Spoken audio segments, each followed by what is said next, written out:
हे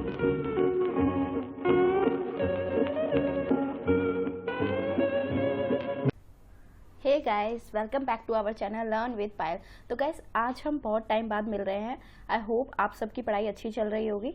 तो गाइस, जैसे कि आप सब बता रहे थे कि आपको केस स्टडीज कंप्लीट चाहिए, ठीक है, लेकिन आप में से कुछ लोगों ने बताया कि बीच की केस स्टडी वो लोग कर चुके हैं। तो मैं ऐसा करती हूँ, पहले लास्ट की केस स्टडी कंप्लीट करा देती हूँ, फिर जैसे जैसे टाइम मिलेगा आपको बीच में जो केस स्टडी हमारी रह गई है वो भी कंप्लीट करा दूंगी। तो गाइस, आज हम केस स्टडी को स्टार्ट करने से पहले मैं आपको एक चीज़ के बारे में डिस्कस करना चाहूँगी। आप में से कुछ लोगों ने मुझे टेस्ट सीरीज के रिगार्डिंग कहा था, ठीक है, तो कोई प्रॉब्लम नहीं है, मैं आपको टेस्ट पेपर बनाकर दे दूंगी। लेकिन यहाँ क्या है, अगर आपको सिर्फ टेस्ट पेपर चाहिए तो कोई दिक्कत नहीं है, लेकिन अगर आप चाहते हैं मुझसे कि टेस्ट पेपर को मैं आपको चेक करके इवैल्यूएट करके आपको प्रॉपर रीजन बता के दूं कि आपकी गलतियां कहाँ हो रही हैं, क्योंकि इकोनॉमिक लॉ में मेनली लोग इस चीज से परेशान है, उनको यही नहीं पता कि गलतियां कहाँ पर हो रही है और वो टाइम मैनेज नहीं कर पा रहे हैं। और आप में से काफी लोग जानते होंगे, मेनली इकोनॉमिक लॉ में मार्क्स कम होने की वजह जो है वो टाइम मैनेजमेंट रहती है, क्योंकि काफी सारा कंटेंट आप लोग ले जाते हो, फिर टाइम आप मैनेज नहीं कर पाते हो। तो इस केस में आपको सबसे पहले कुछ टेस्ट पेपर जरूर सॉल्व करके देने चाहिए। आप खुद से टेस्ट पेपर बनाकर सॉल्व कर सकते हैं तो वेल एंड गुड, ठीक है, अगर आप सेल्फ कर सकते हैं तो वेल एंड गुड।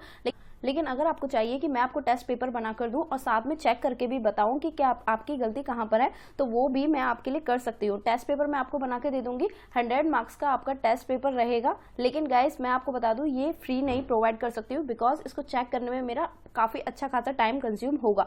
चेक करना भी इजी होता है, लेकिन चेक करके आपको कोई आपका रीजन बताए कि कहाँ गलतियां हैं वो हार्ड होता है, ठीक है। तो वहां पर मेरे को आपको प्रॉपर टाइम देना पड़ेगा, इसीलिए मैं आपके लिए एक मिनिमम कॉस्ट रखूंगी। इसके लिए आपका 150 रुपए पर पेपर आपका रहेगा। गाइस, कोशिश कीजिए आप एक दो पेपर में जाने से पहले सॉल्व करो, जिससे आपको पता चले कि आप गलत कहाँ पर हो। ये आपको मैंने टेस्ट सीरीज से रिलेटेड आपको बता दिया। तो अब हम केस स्टडीज को स्टार्ट कर लेते हैं। आपको मैंने केस स्टडी सॉल्व करने का तरीका बताया था। सबसे पहले हमको क्या करना होता है गाइस, क्वेश्चंस को रीड करना होता है। हम क्वेश्चन को रीड करेंगे, जिससे हमें पता चले कि क्वेश्चन में, केस स्टडी में पूछा क्या क्या गया है। मतलब अगर आपने क्वेश्चन पढ़ लिया, उससे आपको आइडिया लग जाता है कि ये किस किस एक्ट से रिलेवेंट है, ठीक है। आपके पास टोटल 7 एक्ट है जो आपको पढ़ने हैं, ठीक है। तो हमें एक आइडिया लग जाता है किस किस चैप्टर से रिलेटेड हमसे पूछा गया है। तो फिर केस स्टडी को जब आप पढ़ोगे तो आप क्वेश्चंस को रिलेट कर पाओगे कि हाँ, इस टाइप का तो हमारे पास क्वेश्चन आया हुआ है, ठीक है। वरना प्रॉपर के पूरी केस स्टडी को पढ़ोगे तो वहाँ दिक्कत है, आपको ये नहीं पता कि मतलब आप जस्ट पढ़े जा रहे हो। क्योंकि गाइस क्या होता है, आप सिर्फ केस स्टडी को पढ़ते जा रहे हो, ठीक है, आप रिलेट ही नहीं कर पाओगे कि आगे पूछा क्या गया है।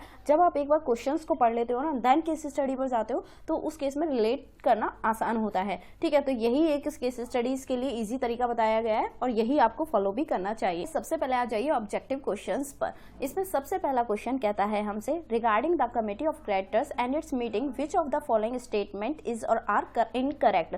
देखो गाइस, क्वेश्चन को रीड करते टाइम एक छोटी सी गलती जो बहुत लोग करते हैं वो ये होती है, उनको यही नहीं पता इनकरेक्ट पूछा है या करेक्ट पूछा है, ठीक है। तो इस केस में आप क्या इस तरीके से सर्कल कर लिया कीजिए, ठीक है। इससे आपको क्या है, हमें ध्यान रखना है कि हमें ये चीज यहाँ चेक करनी है कि कौन सी चीज इनकरेक्ट है। तो ये 3 ऑप्शंस पढ़ोगे आप और आप एनालाइज करोगे कौन सी चीज गलत है। तो सबसे पहला ऑप्शन है, COC shall conduct its first meeting by 2 सितंबर 2019। तो आपको एक बात बताइए, सीओसी की जो फर्स्ट मीटिंग होती है, देखो मैं यहाँ पे कंसेप्ट को भी रिवाइज कराने की कोशिश कर रही हूँ, जो कि आपको मैं इतना ज्यादा डेप्थ में तो नहीं लेकर जाऊंगी, लेकिन आपको थोड़ा थोड़ा कोशिश करूंगी कंसेप्ट भी रिवाइज करा सकूं। तो आपको गाइज याद हो तो हमारी क्या है, पहले सबसे पहले सीओसी कंस्टिट्यूट होती है और इसकी फर्स्ट मीटिंग जो है वो विद इन 7 डेज में होती है। अगर आप इसको रिकॉल नहीं कर पा रहे हैं तो वेरी बैड थिंग, क्योंकि जब मैंने आपको पढ़ाया था तो काफी बार बोला था ये इंपॉर्टेंट है और अभी तक हम काफी केस स्टडी में इस पॉइंट को कवर कर चुके हैं। देखो कुछ क्वेश्चन जो बार बार रिपीट हो रहे हैं ना, उस पर हाथ यहाँ पर स्टार मार्क कर लिया करो एक बार, क्योंकि जब रिवाइज करोगे ना तो बस स्टार मार्क वाले भी देख लोगे तो ये हो जाएगा कि हमने मोस्ट ऑफ द क्वेश्चन पढ़ लिए हैं। तो सीओसी जो कंस्टिट्यूट होती है उसके 7 डेज के अंदर उसको फर्स्ट मीटिंग कंडक्ट करनी होती है, ठीक है। सीओसी की जो फर्स्ट मीटिंग होती है वो with in 7 days of constitution होती है। तो सबसे पहले हमें केस स्टडी में से ये देखना पड़ेगा कि सीओसी कंस्टिट्यूट कब हुई थी। तो गाइस, इस क्वेश्चन में मैं आपको बता दूं, यहाँ पर क्लियर दिया हुआ है, जो हमारी सीओसी कंस्टिट्यूट हुई है ना, वो हमारी हुई है 18 अगस्त को। आप क्वेश्चन केस स्टडी में देखोगे ना तो ऊपर लिखा हुआ है 18 अगस्त को 2019 में सीओसी कंस्टिट्यूट हुई है। तो विद इन 7 डेज आप देखोगे तो ये आता है आपका, ये आएगा आपका 24 अगस्त 2019, ठीक है। तो 24 अगस्त को इनकी फर्स्ट मीटिंग हो जानी चाहिए थी, और ये जबकि कर रहे हैं 2 सितंबर को। ठीक है, तो आप खुद बताइए क्या ये करेक्ट है? नो, तो ये हमारा इनकरेक्ट रहेगा। ये ऑप्शन जो है वो हमारा इनकरेक्ट रहेगा, और हमसे इनकरेक्ट ही पूछे हैं, लेकिन इसमें पूछा है कौन कौन से इनकरेक्ट है, तो हमें अभी आगे और पढ़ने हैं। ठीक है, तो नेक्स्ट हमसे कहता है COC shall comprise both operational and financial creditor. तो आप बताइए ना, क्या उसमें हमारे जो हमारे सीओसी का कॉन्स्टिट्यूशन होता है उसमें हमारे ऑपरेशनल और फाइनेंशियल दोनों क्रेडिटर होते हैं क्या? नो, उसमें सिर्फ और सिर्फ हमारे ओनली फाइनेंशियल क्रेडिटर होते हैं। अगर आप इसको भी रिकॉल नहीं कर पा रहे तो ये भी गलत चीज़ है, क्योंकि मैं ये क्यों बोल रही हूँ गलत चीज़ है, क्योंकि हम काफ़ी बार ऑलरेडी ऑब्जेक्टिव्स में कर चुके हैं। साथ साथ स्टडी मटेरियल जब मैं पढ़ाती हूँ वहाँ पर भी मैं इन चीज़ों को इंपॉर्टेंट बोलती हूँ। अगर आप डायरेक्ट केस स्टडी जंप करे हुए हैं तो मैं आपको पहले बता दूँ, एक बार आपको स्टडी मटेरियल ज़रूर पढ़ना चाहिए। ठीक है, अगर आपके पास टाइम कम है तो मैं वो भी आपको बता दूँ, हमने सारे चैप्टर्स की कम टाइम के अंदर वीडियो कवर कराई है, वहाँ पर जो इंपॉर्टेंट है उसको प्रॉपर हाईलाइटिंग कराया है, जिससे कि आपकी अगर वो हाईलाइटिंग रहेगी ना तो पेपर में आपको ईजी रहेगा वहाँ से करना। ठीक है, तो इस केस में क्या आंसर ये करेक्ट है? नो, ये भी हमारा गलत है, क्योंकि यहाँ बोथ दिया हुआ है, जबकि हमारे सिर्फ और सिर्फ फाइनेंशियल क्रेडिटर होते हैं। थर्ड क्वेश्चन हम देखेंगे। थर्ड क्वेश्चन हमसे कहता है in the case of consortium all the participant bank shall be part of COC that too with equal voting share. देखो यहाँ पर क्या बोला गया है कंसोर्टियम के केस में, गाइस यहाँ पर क्या बोला गया है, कंसोर्टियम जब होता है तो क्या सारे बैंक्स पार्ट होते हैं ऑफ द सीओसी के? तो यहाँ तक तो सही है, लेकिन इन्होंने ये साथ साथ जो बोल दिया ना that too with equal voting share, ये गलत कहा गया है, क्योंकि इसमें क्या होता है जितना जितना उन्होंने अमाउंट जो है वो दिया है, जितना अमाउंट इन्होंने दिया है ना उतना उतना उनके पास हक होता है। तो यहाँ जो वोटिंग शेयर जो है ना गाइस वो डिटरमाइन करा जाता है on the basis of financial debt owed to them. जितना आप पैसा दोगे उतना आपके पास वोटिंग शेयर रहेगा। ठीक है, और जबकि यहाँ पर लिखा हुआ है इक्वल वोटिंग शेयर, तो ये हमारा क्या है, इनकरेक्ट है, ये भी हमारा इनकरेक्ट है। तो इसका आंसर जो रहेगा ना वो हमारा पता क्या रहेगा, तो इनमें से तो रहेगा नहीं first and second, first and third, second and third, no, क्योंकि यहाँ पर हमारे जो है वो तीनों ही हमारे इनकरेक्ट है।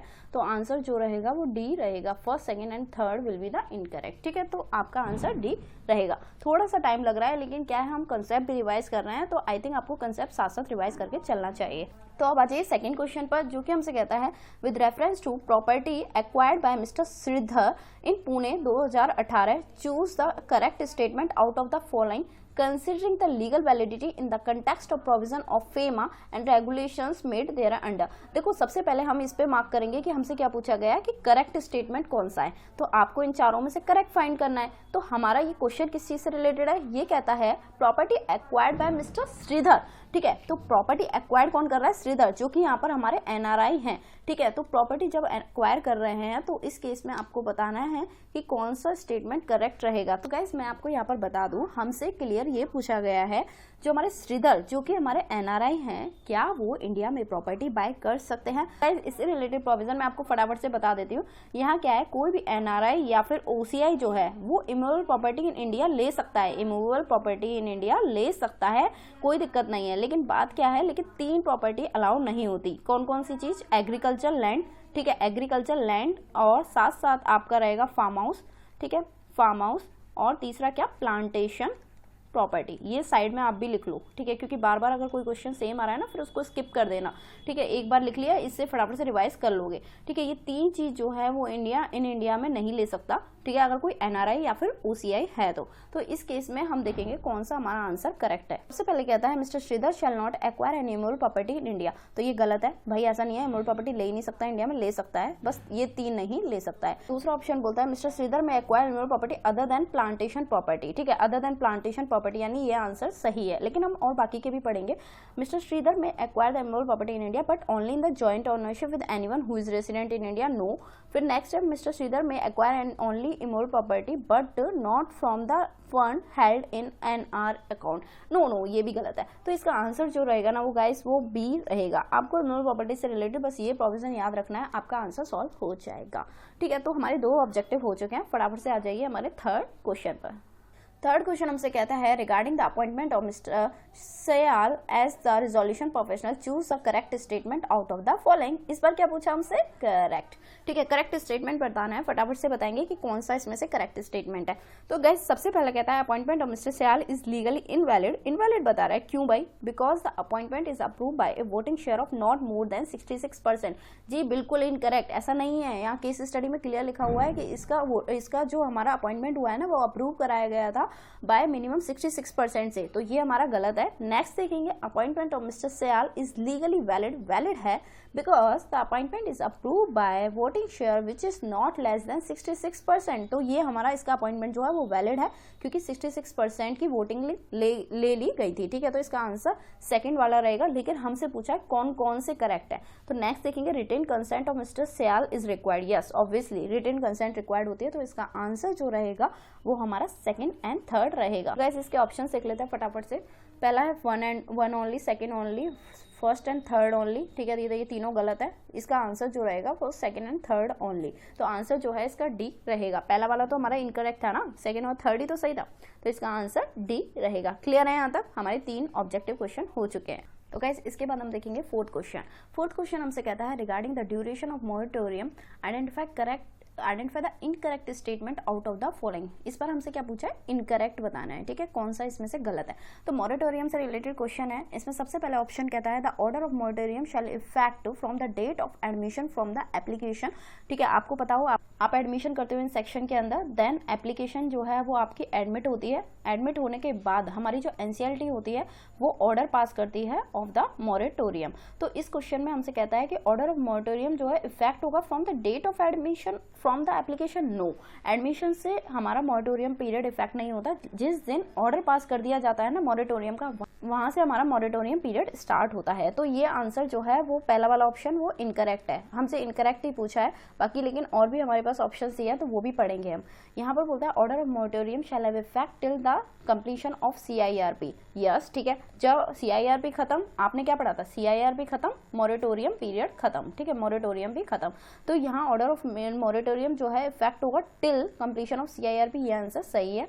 ठीक है, नेक्स्ट हमसे पूछता है adjudicating authority approve the resolution plan. ठीक है, रिजोल्यूशन प्लान अगर अप्रूव हो जाए under section 31 then the order of moratorium shall effect till the date of such approval order. Yes, देखो मोरेटोरियम पीरियड का मतलब ही क्या होता है। मोरेटोरियम अगर पीरियड डिक्लेयर हुआ है ना, उसका मतलब है कि वहाँ एक काम एनवायरमेंट इम्पोज कर दिया जाता है। जो हमारा काम पीरियड होता है वहाँ पर कोई भी कोई डिस्टर्बेंस नहीं करेंगे, ना ही कोई केस आप नए स्टार्ट कर सकते हो, ना ही उससे कोई प्रॉपर्टी वगैरह बाय ट्रांसफर कर सकते हो, वो सब चीजें नहीं होती है। ठीक है, तो मोरेटोरियम पीरियड हमारा कब खत्म होता है? या तो आपका सीआईआरपी जो प्रोसेस चल रही थी ना, सीआईआरपी प्रोसेस जो चल रही थी वो खत्म हो गई, या फिर आपका कोई भी रिजोल्यूशन प्लान जो है वो अप्रूव हो गया। ठीक है, ये 2 चीज हो जाती है तो हमारा मोरेटोरियम पीरियड जो है वो एंड हो जाता है। ठीक है, तो इस क्वेश्चन में हमारा सेकंड एंड थर्ड जो है वो आंसर करेक्ट है, और जबकि हमसे पूछा है इनकरेक्ट आंसर कौन सा है, तो यहाँ पर जो है वो हमारा फर्स्ट रहेगा। तो फोर्थ का आंसर जो है वो ए रहेगा। क्लियर है? क्लियर है। देखो 2 तो आपको कैसे करने हैं, मोरेटोरियम पीरियड कब खत्म होता है उससे सॉल्व हो जाएगा। जैसे ही सीआईआरपी प्रोसेस कंप्लीट हुई वैसे ही मोरेटोरियम पीरियड खत्म हो जाएगा, जैसे ही रिजोल्यूशन प्लान अप्रूव हुआ वैसे ही मोरेटोरियम पीरियड तब तक ही रहता है। ठीक है, फिर इसके बाद हमारा थर्ड वाला क्या था? इसमें बोला था एडमिशन, जैसे ही हमारी एडमिशन ऑफ एप्लीकेशन हुई तो क्या मोरेटोरियम जो है वो स्टार्ट हो जाता है? नो। और मोरेटोरियम पीरियड हमेशा एडमिशन ऑफ एप्लीकेशन के बाद हम जब एनसीएलटी ऑर्डर पास कर देती है ना मोरेटोरियम का, वहां से स्टार्ट माना जाता है। तो ये आंसर जो है वो इनकरेक्ट रहेगा। मैंने आपको समराइज भी कर दिया। Now come on the 5th question. तो गाइस 5th क्वेश्चन हमसे कहता है Rico Limited is now approaching various real estate broker to find a suitable space for opening an office in Dubai. Can Rico Limited buy office premises remote property in Dubai? क्या वो बाहर Dubai में जाके कोई office property ले सकता है? तो गैस मैं आपको यहाँ पर बताना चाहूँगी, कोई भी कंपनी जो इनकॉर्पोरेटेड है इन इंडिया में वो इमोल प्रॉपर्टी आउटसाइड इंडिया ले सकती है अपने बिजनेस या फिर कोई residential purpose of its staff. ठीक है, मतलब वो भी हमारा बिजनेस में ही आ गया। आप अपने बिजनेस के लिए या फिर residential purpose for its staff, मतलब स्टाफ के लिए अगर कोई स्टाफ के लिए रेसिडेंसी के लिए कुछ लेना है तो ले सकते हैं, लेकिन ये क्या है आरबीआई के जो डायरेक्शन होते हैं उसके अकॉर्डिंग ही आपको लेना है। तो आपको आंसर जो रहेगा, क्या वो दुबई में प्रॉपर्टी ले सकता है, तो इसका आंसर यस रहेगा। Yes, Rico limited can buy office premises in Dubai. तो इसका आंसर जो है वो सी रहेगा। Now come on the descriptive questions, जो कि आपको सबसे ज्यादा परेशान करते हैं। ठीक है, कोई दिक्कत नहीं है, परेशान कुछ नहीं करते हैं, आप इनको पढ़ना नहीं चाहते, सिंपल सी बात है, क्योंकि ये आपको बड़े बड़े लगते हैं। कोई दिक्कत नहीं है, हम इसको समराइज वे में ईजी फटाफट से कर लेंगे। गाइस यहाँ सबसे पहले हम 6 क्वेश्चन देखेंगे। 6 क्वेश्चन हमसे कहता है in the given case the COC with 87% of the voting power approve the resolution plan which quoted an upfront payment of an amount lesser than the liquidation value of the corporate debtor। मतलब जो COC ने resolution plan approve करा है, वहाँ जो amount है ना, वो अमाउंट जो ऑफर कर रहा है रिजोल्यूशन प्लान, वो अमाउंट जो है वो lesser than the liquidation value of corporate debtor. मतलब अगर कॉर्पोरेट डेटर का लिक्विडेशन करते तो अमाउंट ज़्यादा आ जाता इन कंपेरिजन ऑफ जो हमारे रिजोल्यूशन प्लान ऑफर कर रहा है। ठीक है, अभी तक ये बोला है। आगे कहता है is NCLT justified in challenging the commercial wisdom of the COC on the ground that the resolution plan offers something less than the liquidation value। आपको बताना है क्या ये कमर्शियल विजडम को चैलेंज कर सकता है। जो हमारा एडजुडिकेटिंग अथॉरिटी है, क्या वो चैलेंज कर सकती है इस चीज को? कैन एडजुडिकेटिंग अथॉरिटी सेंडबैक कर सकती है रिजोल्यूशन प्लान टू COC को? क्या सेंडबैक भी कर सकती है? देखो मैं आपको बता दूं, इसका आंसर जो रहेगा वो नो रहेगा। जो हमारा कमर्शियल विजडम है इसको चैलेंज नहीं कर सकती। और साथ साथ जो हमारा एडजुडिकेटिंग अथॉरिटी जो है ना, वो रिजोल्यूशन प्लान को क्या सेंडबैक कर सकती है? तो मैं आपको बता दूं यहाँ यस रहेगा। वो सेंडबैक तो कर सकती है, लेकिन हमारे कुछ स्पेसिफिक पैरामीटर्स दिए हुए हैं, सिर्फ उसी केस में सेंडबैक कर सकती है। इस ग्राउंड पे सेंडबैक नहीं कर सकती कि रिजोल्यूशन प्लान जो है वो लेस ऑफर कर रहा है in comparison of liquidation value. ठीक है, इस बेस पे नहीं कर सकती। कुछ पैरामीटर्स दिए हैं जिसको मैं आपको आंसर से समझाना चाहूंगी। एक इसमें आपको केस लॉ का नाम भी याद रखना है, मार्किंग कर लेना, याद क्या रखोगे वहां से लिख देना है बस। यस, ये रहा आंसर 6। ठीक है, 6 देखेंगे। इसमें सबसे पहले आपको केस लॉ का नाम याद रखना है। क्या है? Maharashtra seamless limited versus Padmanabhan Venkatesh and ORS। ठीक है, ये आपका केस लॉ का नाम है। इसमें सबसे पहले आप पैरामीटर्स देख लीजिए, क्या क्या पैरामीटर्स दिए हैं। यहाँ पर लिखा है court further held that COC should make sure that the corporate debtor needs to keep going as going concern. मतलब चलता ही जाए, मतलब गोइंग कंसर्न बेसिस पे चलना चाहिए। रिजोल्यूशन प्लान का मतलब ये नहीं होता कंपनी को लिक्विडेट कर देना। ठीक है, अल्टीमेटली जो कॉर्पोरेट डेटर है वो हमारा एज ए गोइंग कंसर्न रहना चाहिए। Because the rational being that the during resolution the corporate debtor remains a going concern whereby the financial creditor will have the opportunity to lend further money. समझ रहे हो ना आप? Financial creditor जो है वो फर्दर मनी लैंड कर सके एंड द ऑपरेशनल क्रेडिटर जो है वो कंटिन्यू कर सके अपने बिजनेस को, and the workman and employees के पास स्टिल जॉब अपॉर्चुनिटीज रहे। मतलब इसका मतलब कुल मिला के अगर आपकी CIRP प्रोसेस स्टार्ट हो जाती है, इसका मतलब ये नहीं है आपका बिजनेस बंद हो गया है। बिजनेस आपका गोइंग कंसर्न ही रहना चाहिए। समझ रहे हो? ठीक है, ये सब चीजें आपकी चलती रहनी चाहिए। साथ में यहाँ पर बोला है that needs to maximise the value of its asset and that interest of all stakeholder including operational creditor have been take care of during the insolvency resolution process। मतलब क्योंकि अगर ये सब होगा तभी तो वैल्यू ऑफ असेट मैक्सिमाइज होंगी। Interest of all stakeholders जो है इंक्लूडिंग ऑपरेशनल क्रेडिटर की इंटरेस्ट को ध्यान रखा जाएगा ड्यूरिंग द इंसॉल्वेंसी प्रोसेस। अगर ये सब चीजें हो रही है ना तो ठीक है, कोई दिक्कत नहीं है। बिजनेस आपका ऐसे गोइंग कंसर्न बेस पे तो कोई दिक्कत नहीं है। उस केस में एडजुडिकेटिंग अथॉरिटी इंटरफेयर नहीं करेगा। ठीक है, तो यहाँ पर आगे बोला if the adjudicating authority find the aforementioned parameters have not been take care of, मतलब ये सब चीजों को नहीं ध्यान दिया जा रहा है, it may send a resolution back to the COC। उस केस में हाँ तो उस केस में हाँ COC को आप रिजोल्यूशन प्लान जो है वो सेंड बैक कर सकते हो, अनलेस आप नहीं करोगे। If the adjudicating authority has been satisfied the COC has taken care of parameters, मतलब ध्यान दे रहा है इन चीजों का जो मैंने यहाँ बताया ना, ये आपको जरूर लिख कर आना है गाइस। आप बोलते हो ना कि हमें ये नहीं समझ आता क्या लिखना है क्या नहीं लिखना। ठीक है, जो मैं आपको आंसर में हाईलाइट करती हूँ ना वो आपको जरूर लिखना है। ठीक है, तो आप ये चीज लिख कर आओगे। लेकिन गाइस अगर एडजुडिकेटिंग अथॉरिटी को लगता है, सेटिस्फाई होती है इस चीज से कि COC जो है वो इन पैरामीटर्स का ध्यान दे रही है, तो उस केस में ये इंटरफेयर नहीं करेगा, पास कर देगा रिजोल्यूशन प्लान को। Further the reason given by the COC while approving a resolution plan में thus be looked at by the, वो रीजन जो भी दे रहा है वो एडजुडिकेटिंग अथॉरिटी एक बार उनको देख लेगा। कोर्ट ने फर्दर साथ साथ ये भी बताया रिजोल्यूशन प्लान जो अप्रूव करा जा रहा है बाय द COC, ठीक है, जो भी रिजोल्यूशन प्लान अप्रूव करा जा रहा है bye the COC, the statutory mandate on the adjudicating authority वो क्या है, वो असर्टेन करे कि रिजोल्यूशन प्लान जो है वो मीट कर रहा है द रिक्वायरमेंट ऑफ सेक्शन 30, वो सब रिक्वायरमेंट जो है वो मीट करी जा रही है। कुल मिलाकर जो कंक्लूजन निकला, कंक्लूजन पैरा जो रहेगा वो ये रहेगा। कुल मिलाकर कंक्लूजन निकला हैंस द NCLT जो कि हमारी adjudicating authority is not justified in challenging the commercial wisdom, ये चैलेंजिंग विजडम को चैलेंज नहीं करेगा of the COC on the ground that the resolution plan offer something less than the liquidate value. ये reason valid नहीं है। आपको क्या है, ये पैरामीटर्स चेक करने हैं, ना कि ये वाला कि रिजोल्यूशन प्लान जो है वो ऑफर कर रहा है something less than the liquidation value, ये वैलिड नहीं रहेगा, ये जस्टिफाइड नहीं रहेगा। साथ साथ बोलता है yes NCLT can send back the resolution process, मैंने आपको बता दिया कि वो रिजोल्यूशन प्लान को सेंड बैक कर सकता है इफ वो अगर उसको लगता है कि parameters of going concern have not been taken care of, going concern वाले चीज अगर वो नहीं देखी जा रही है, मतलब जो ऊपर मैंने मार्क किया था ना वो पैरामीटर, वो नहीं अगर सही से मीट कर रहे हैं तो उस केस में क्या है, ये रिजोल्यूशन प्लान को सेंड बैक कर सकता है। तो ये आपका 6 का आंसर था, मैंने पूरा आपको आंसर में से भी दिखा दिया। ठीक, तो गाइस इसके बाद आ जाइए हमारे 7th क्वेश्चन पर, जो कि हमसे कहता है whether the bank is legally correct while denying mister Sridhar to transact in the absence of furnishing the Aadhaar card as the proof of identity.